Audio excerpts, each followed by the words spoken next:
पुराने वक्तों की बात है। बगदाद की एक छोटी सी बस्ती में एक चरवाहा रहता था। उसका नाम कासिम था।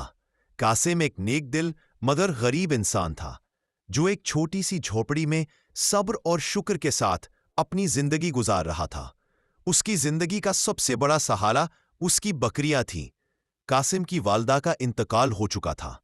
उसके घर में उसकी बीवी फातिमा थी, जो सब्र और शुक्र करने वाली औरत थी, और एक नन्हा सा बेटा था जो अभी चलना सीख रहा था।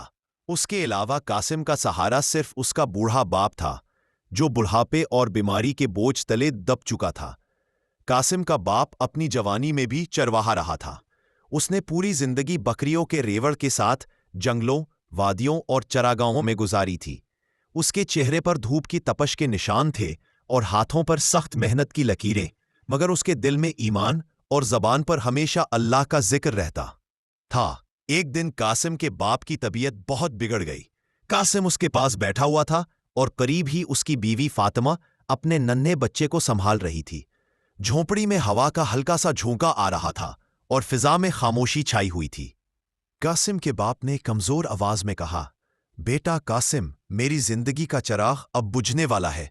मैं तुम्हारे लिए कोई खजाना या जायदाद नहीं छोड़ रहा। मेरा सरमाया बस ये बकरियां हैं। मगर एक नसीहत है, अगर इसे याद रखोगे तो अल्लाह तुम्हारी जिंदगी आसान कर देगा।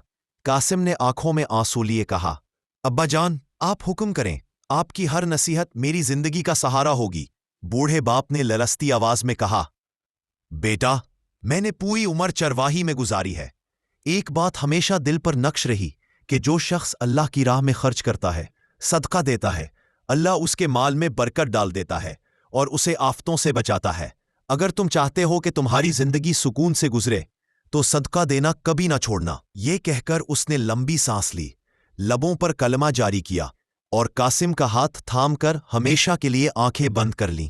कासिम पर गम का पहाड़ टूट पड़ा। उस दिन उसने अपने वालिद को दफन किया और कब्र पर खड़े होकर अहद किया, अब्बा जान, आपकी नसीहत मेरी जिंदगी का चिराग होगी। मैं सदका कभी नहीं छोड़ूंगा, चाहे कितना ही गरीब क्यों ना हो जाऊं। वालिद के इंतकाल के बाद कासिम मजीद जिम्मेदार हो गया। वो सुबह बकरियों को चरागाह ले जाता, दिन भर लकड़ियां काटता और शाम को लकड़ियां बाजार में बेचकर जो कुछ कमाता उसमें से एक हिस्सा लाजमन सदक़े में देता। अक्सर वो किसी फकीर, यतीम या भूखे मुसाफिर को देखकर कुछ न कुछ जरूर दे देता। उसके दिल को इस अमल से अजीब सा सुकून मिलता। मगर एक दिन उसकी एक बकरी चोरी हो गई। फिर दिन गुजरते गए और एक एक करके मजीद बकरियां गायब होने लगी। गुर्बत बढ़ती गई, दूध कम हो गया, यहां तक कि एक दिन उसके बच्चे के लिए दूध भी मयस्सर न था। कासिम ने हिम्मत न हारी। उसने फैसला किया कि बकरियों को घर पर रखेगा और खुद जंगल जाकर लकड़ियां और घास लाया करेगा। उसकी मेहनत दुगनी हो गई, मगर उसने सदका देना न छोड़ा।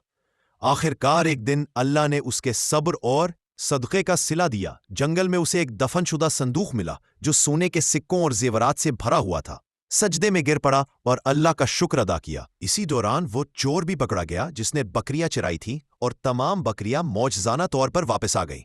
यूं कासिम की गुर्बत खुशहाली में बदल गई, मगर उसका दिल पहले से ज्यादा अल्लाह के करीब हो गया। वो कहा करता था, ये सब सदके की बरकत है।